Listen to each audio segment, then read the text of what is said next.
I've taken 3 flights to get here because I just had to come and see you. So I'm just so pleased. But you have a long connection with Chet, don't you? Yes. He was the first guitarist who really captured my imagination when I had a guitar as a boy. And once I was fortunate enough to start making records, he was one of the first people that I tried to reach out to because I really wanted to meet him. And of course, you know as well as me that Chet is just such a wonderful person, and so it was a really special relationship we had. It was great, and I really wonderful. Chet was an incredible inspiration. So was Chet the first guitar player that you really heard? Yeah, he was the first guitar player that I heard who actually played the guitar like I like to think of it as a piano.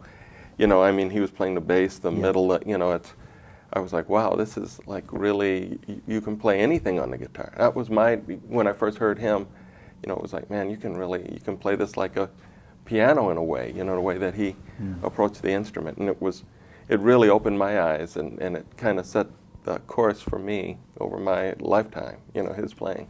Did you start by playing fingerstyle? Did you ever play? Yes, now that I started fingerstyle because back in those days it was a folk craze that was very big. So fortunately for me, my first instrument was a nylon string guitar. And when I got the guitar, you know, I really didn't know really the difference between the steel string and the nylon string, except I knew the steel string hurt my hands more. I remember that, yeah. So I'm like, no, I'm not going to do that. I'm going to, you know, do the nylon string, purely just because of that, you know, and I never went back, you know. Yeah, I mean, you really stamped your mark yes. on this, you know, in nylon string guitar. Also, I guess it came at a time, you know, you've really pioneered the nylon string acoustic guitar, and at first, when you were first doing that, the electronics have kind of saved. That's kind of saved the acoustic guitar in many ways. Yes.